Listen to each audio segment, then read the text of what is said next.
Hello student, आप सभी का स्वागत है कैटलिस्ट यूट्यूब चैनल पे। तो आज की इस वीडियो में हम लोग बात करने वाले हैं बायोटेक्नोलॉजी और इट्स एप्लीकेशन जो यूनिट है उसके बारे में हम लोग बात करेंगे कि इसका एप्लीकेशन मेडिसिन में क्या है। अभी तक हम लोगों ने देखा कि हम लोग प्लांट के पर्सपेक्टिव में बात कर रहे थे, बीटी कॉटन का देखा या पेस्ट रेसिस्टेंट कैसे डेवलप करते हैं किसी प्लांट में, हम लोगों ने वो देखा। जहाँ पे हमने थोड़ा सा अभी इंट्रोडक्शन दिया था आपको आरएनए साइलेंसिंग, आरएनए इंटरफेरेंस का, ठीक है। तो वो तो चीजें आपको लास्ट लेक्चर का था, तो अगर आप वहां तक नहीं देखे हैं तो वो देख करके आइएगा तो ये ज्यादा आपको समझ में आएगा। तो हम लोग यहाँ पे बात करने वाले हैं कि आपका जो बायोटेक्नोलॉजी है उसका मेडिसिन में क्या आपका इंपॉर्टेंस है। तो हम आपको एक स्टोरी सुनाते हैं जो आप देख ही रहे होंगे कि आपके परिवार में या आपके पहचानने वालों में बहुत सारे जो एजेड हो गए हैं उनको इन शुगर डायबिटिक होगा, ठीक है। तो अब डायबिटिक होगा तो जब बहुत ज्यादा हो जाता है तो उनको एक इंजेक्शन लेना पड़ता है, इंसुलिन, नाम सुने ही होंगे, है ना। तो अभी देखिए अब बहुत इजीली मार्केट में अवेलेबल है, आप जाएँगे और बहुत ही चीप रेट में आपको इंसुलिन मिल जाएगा, आप ले सकते हैं। लेकिन ये जो डेवलपमेंट हम देख रहे हैं क्या अर्ली डेज़ में ये था? नहीं, पहले तो इंसुलिन ही नहीं था, ठीक है? जब इसका खोज हुआ तो इसके बाद जब इसकी पता किया गया कि इंसुलिन हम लोग कैसे ले सकते हैं, तो पिग के बॉडी से इंसुलिन प्रोड्यूस किया जाता था और एक पिग से इंसुलिन जो आदमी को 1 एमएल लगाना होता है या जो भी आपको क्वांटिटी होता है, उतना पाने के लिए बहुत मास लेवल पे पिग को या और भी दूसरे केटल और ऑर्गेनिज्म जो थे, उन सभी को किल करना पड़ता था। तब जाकर के हमें अपनी ज़रूरियात के हिसाब से हमें जाकर के इंसुलिन मिलता था। तो इस चीज़ को बायोटेक्नोलॉजी वालों ने एज़ अ चैलेंज लिया, जो भी रिसर्चर थे, और फिर जो है जा करके उन्होंने एक ऐसा डेवलप किया कि हम लोग जो इंसुलिन है वो हम लोग बैक्टीरिया या माइक्रोस्कोपिक ऑर्गेनिज्म में इंट्रोड्यूस करके उसका प्रोडक्शन मास लेवल पे करें, और इस वजह से आज के दिन में हमारे पास बहुत ईजिली इंसुलिन मास लेवल पे अवेलेबल है और चीप रेट इसी वजह से हो गया है। तो उन सभी के बारे में बात करेंगे और भी इसके मेडिसिन में है। मोलेकुलर डायग्नोसिस में हम लोग बहुत सारे डिजीज को अर्ली डायग्नोसिस करने के लिए, क्योंकि कोई भी वायरस या बैक्टीरिया है वो हमें इन्फेक्ट करता है तो हमें तब तक एहसास नहीं होता जब तक कि उसका सिम्टम हमारे ऊपर दिखने न लगे। तो अगर हम अर्ली स्टेज में मोलेकुलर टेक्निक का बायोटेक्नोलॉजी का टेक्निक का यूज करके हम लोग अर्ली स्टेज में ही उसे डिटेक्ट कर लेते हैं, जैसे कि आपको कहा गया है आज के दिन में जो कैंसर होता है उसको अगर अर्ली स्टेज में आप डिटेक्ट कर लेते हैं तो उसकी ट्रीटमेंट और जो सर्वाइवल रेट होता है पेशेंट का वो ज्यादा हो जाता है, ठीक है। तो हम लोग देखेंगे आगे क्या है इस पूरे लेक्चर में हम लोग क्या-क्या पढ़ने वाले हैं।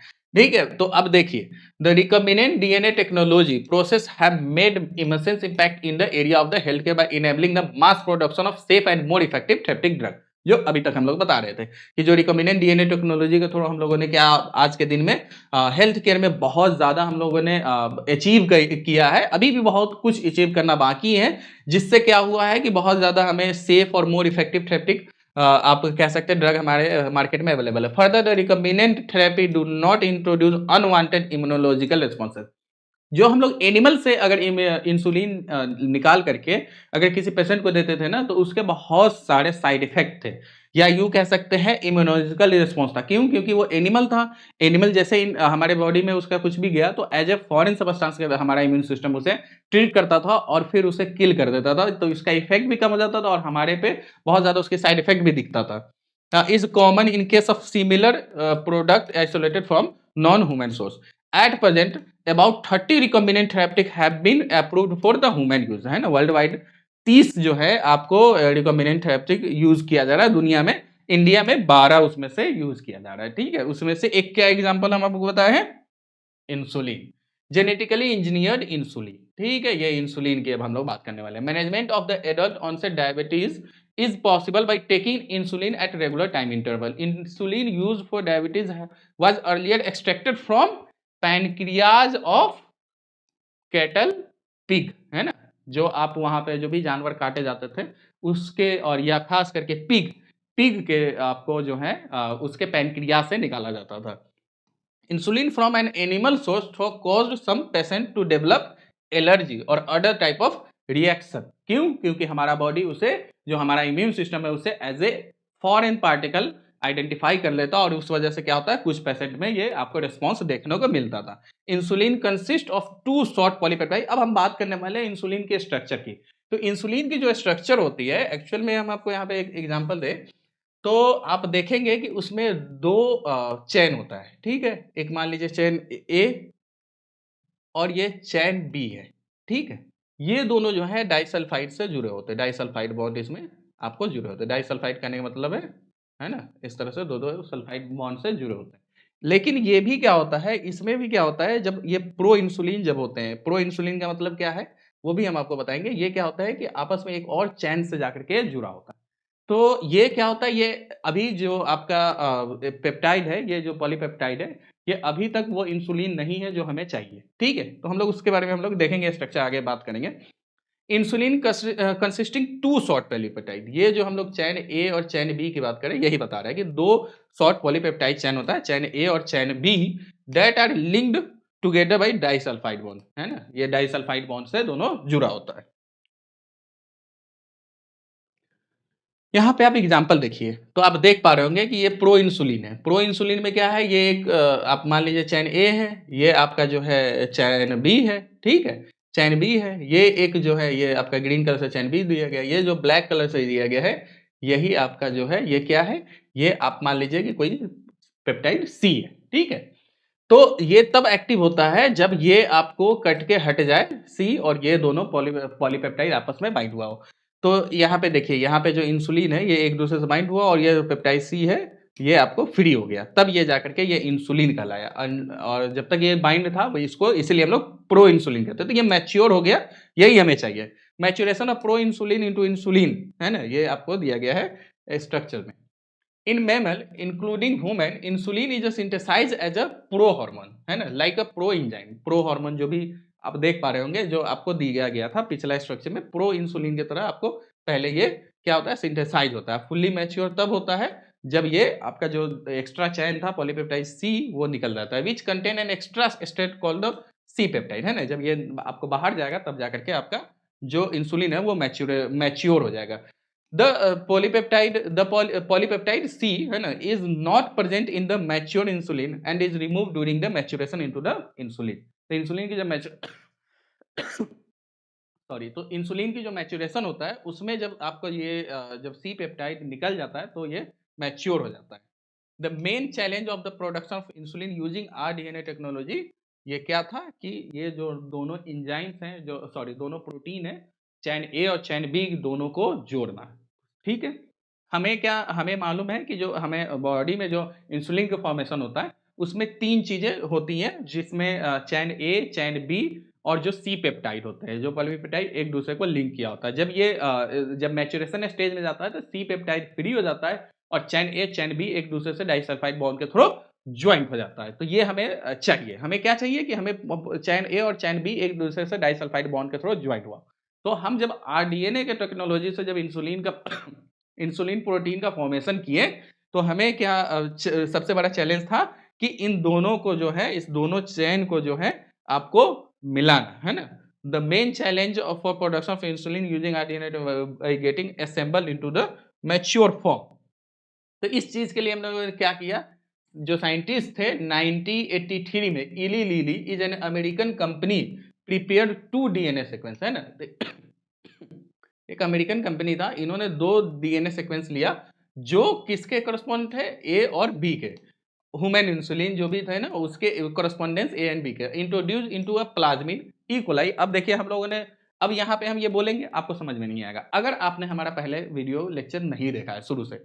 तो हम लोग पूरा टेक्नोलॉजी की बात कर चुके हैं, आरडीएनए रिकॉम्बिनेंट डीएनए टेक्नोलॉजी की पूरी बात कर चुके हैं, कैसे जा करके हम बैक्टीरिया में इंसर्ट करते हैं, प्लाज्मिड क्या होता है ना, वो सब चीजें बात कर चुके हैं। तो आपको मालूम है कि जब हम लोग किसी प्लाज्मिड में वेक्टर को थोड़ा, जब हम उसमें प्लाज्मिड के क्रोमोसोम में, प्लाज्मिडल क्रोमोसोम में जा करके इंसर्ट कर देते हैं, जो उसका जो भी जीन होता है उसका एक्सप्रेशन और उसका फॉर्मेशन सिंथेसिस होने लगता है। तो वही कह रहा है, जब इंसुलिन को आइडेंटिफाई करके हम लोगों ने क्या किया कि ई कोलाई के प्लाज्मिड में इंसर्ट कर दिया, इस तरह से इंसुलिन के चैन की फॉर्मेशन हो गई। चैन ए और chain B were produce separately, extracted and combined by creating disulphide bond to form a human insulin. ठीक है, कितना सिंपल है। फिर हम लोगों ने क्या किया कि जब चैन ए और चैन बी दोनों का अलग अलग प्लाज्मिड में हमने डाला, उसका सिंथेसिस जब अलग अलग हो गया, फिर उसको हम लोग कंबाइन करके डाइसल्फाइड बॉन्ड से ज्वाइन करवा दिए। तो इस तरह से हमें ह्यूमन इंसुलिन मिल जाता है। अब जीन थेरेपी की बात करेंगे। जीन थेरेपी क्या होता है, तो एक सिंपल टर्म में बताएं तो जीन लेवल पे कोई चीज को करेक्ट करना, है ना, उसी को हम लोग जीन थेरेपी कहते हैं। कई आप डिजीज सुने होंगे जो जेनेटिक डिजीज होते हैं, तो जितना अर्ली स्टेज में या आप कह लीजिए एम्ब्रियोनिक स्टेज में अगर हम उसे करेक्ट कर लें, तो उसका जो कॉन्सिक्वेंसेज होते हैं, वो आपके बहुत जो उसके साइड इफेक्ट या उस वजह से जो भी आपको प्रॉब्लम आने वाला था, वो नहीं देखने को मिलेगा। Genetic therapy, gene therapy is a collection of method that allow correction of a gene defect that has been diagnosis in a child या एम्ब्रायो, है ना? तो अब बड़े होने तक तो बहुत ज़्यादा उसका ये हो जाता है, इफेक्ट दिखने लगता है, तो इसलिए हम लोग एम्ब्रायरी अगर हमें अर्ली स्टेज में मतलब आइडेंटिफाई कर लिए कि कोई जेनेटिक डिफेक्ट है और उस लेवल पे करेक्ट कर दे तो वो ज़्यादा सही होता है, इसलिए चाइल्ड और एम्ब्रायो दिया गया है। These genes hair genes are inserted into a person cells and tissue to treat a disease. Correction of a genetic defect involved delivery of a normal gene into the individual or embryo to take over the function of the and compensate for the non-functional gene. तो अब कोई gene मान लीजिए किसी gene level पे कोई उस embryo में डिफेक्ट था, तो हम लोग क्या करेंगे कि जो नॉर्मल जीन है उसको डालेंगे, ताकि जो आपका जो नॉन फंक्शनल जीन है उसका जो इफेक्ट था वो जो उसका काम था वो हमारा करे, और जो भी नॉर्मल फंक्शन आने वाला वो बेबी है वो करे। तो इस तरह से हम लोग जेनेटिक लेवल पे जो जीन लेवल पे हम लोग डिफेक्ट अगर किसी तरह का कोई भी है तो उसको करेक्ट करते हैं। The first clinical gene therapy was given in 1990। 4 year old girl थी, इसको क्या था, एडिनोसिन डीएमाइनेज, इसके पास ये जो इंजाइम था ये था ही नहीं, है ना, इसकी डिफिशियंसी थी। तो ये पहले जो जीन थेरेपी इसको दिया गया था 1990 में। 4 ईयर ओल्ड गर्ल थी। This enzyme is crucial for the immune system to function. ये इसका काम क्या था, बहुत इंपॉर्टेंट था। क्यों? क्योंकि ये इम्यून सिस्टम को फंक्शन करने के लिए बहुत ज़्यादा इंपॉर्टेंट था। तो अब यही नहीं रहेगा तो उसको कोई भी एक छोटा-सा इन्फेक्शन हुआ, वो बच नहीं पाते हैं, है ना? The disorder is caused due to the deletion of the gene, है ना? अब ये डिफिशियंसी है, इसका मतलब है इसका जो जीन था वो डिलीट हो गया है ना, adenosine deaminase. In some children ADA sorry, adenosine deaminase deficiency can be cured by bone marrow transplantation. In other, it can be treated by enzyme replacement therapy, in which function ADA is given to the patient by injection, है ना? तो इसके दो तरीके हैं। अगर आज के दिन में अगर इसकी डिफिशियंसी होती है तो एक तो बोन मैरो ट्रांसप्लांटेशन है, और दूसरा क्या है कि जो एंजाइम था उसको रिप्लेस करने का। लेकिन इन सभी के साथ प्रॉब्लम है। The problem with both technique approach that they are not completely curative, है ना? तो इस दोनों से क्या दिक्कत है कि इस दोनों से जो आपका जो इसकी डिफिशियंसी थी वो 100% करेक्ट नहीं हो पाएगा। As the first step toward the gene therapy, lymphocytes from blood of the patient are grown in a culture outside of the body. A functional ADA-cDNA using retroviral vector is then introduced into these lymphocytes, which are subsequently returned to the patient. तो क्या किए, पहले क्या किए, first step पे क्या किए, gene therapy में जो लिम्फोसाइट था पेशेंट का उसको जो है हम लोग क्या किए, उसको आगे मतलब बाहर बॉडी के बाहर उसको कल्चर में हमने उसे ग्रो कराया। और एक फंक्शनल एडीएस जो कंप्लीमेंट्री डीएनए टेक्नोलॉजी जो डीएनए आरडीटीए के जरो थ्रू हम लोग सी डीएनए की बात हम लोग किए थे बहुत, कैसे हम लोग बनाते हैं, तो उसके थ्रू हम लोग सी डीएनए बनाएंगे एडीए के लिए।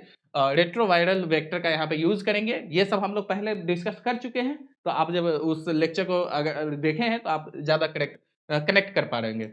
Is then introduce into the lymphocyte, और फिर जा करके हम लोग उस पेशेंट में फिर से रिटर्न उसको डाल देंगे। जैसे हमें ये मिल गया कंप्लीमेंट्री सी डीएनए, फिर हम उस पेशेंट में डाल देंगे। However as these cells are not immortal, the patient requires periodic infusion of the such genetically engineered lymphocyte.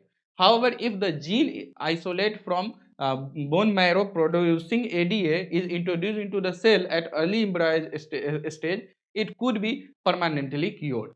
तो वही कहा गया है कि जब हम लोग इसको क्या करेंगे, जो उसका लिम्फोसाइट है हम लोग कल्चर करेंगे बाहर, है ना? कल्चर करने के बाद एक सी डीएनए बनाएंगे एडीए का, जो एडिनोसिन जो डीएमिनेज था उसके उस एंजाइम का सी डीएनए बनाएंगे, और किसका यूज करके, रेट्रोवायरल वेक्टर का यूज करेंगे, और फिर इसको जो है इंट्रोड्यूस कर देंगे जो लिम्फोसाइट हम लोग बनाया था उसमें, और फिर उसको ले जा करके पेशेंट में रिटर्न उस पेशेंट में फिर से हम उसे इंजेक्ट कर देंगे।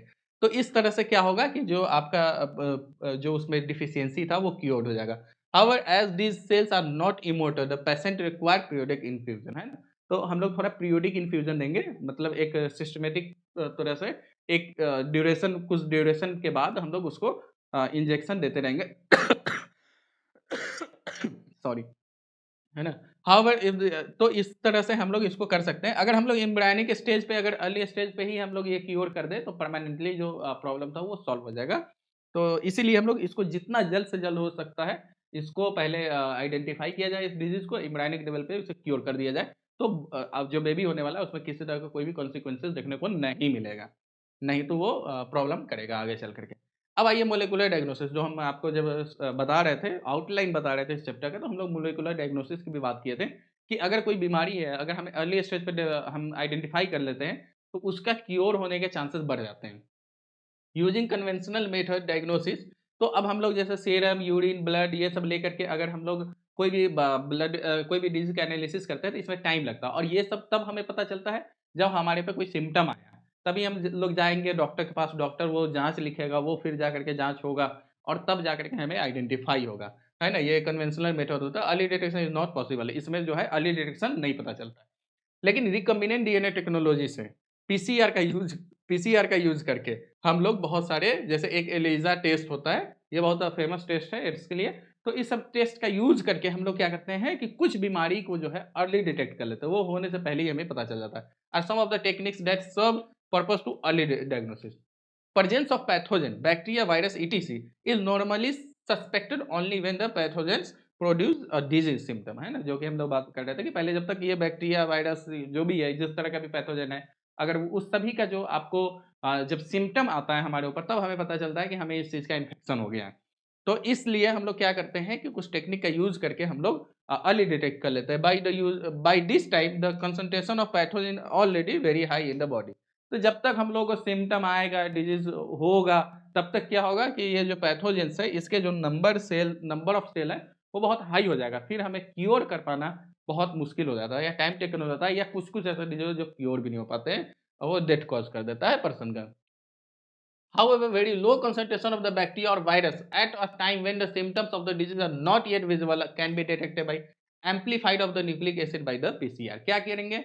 PCR पढ़ चुके हैं पहले के लेक्चर में। यहाँ पे हम लोग सिंपली नाम लेने वाले हैं, हम पूरा टेक्नोलॉजी डिस्क्राइब नहीं करने वाले। उसके लिए आप हमें प्रीवियस वीडियो में जाकर के देख सकते हैं।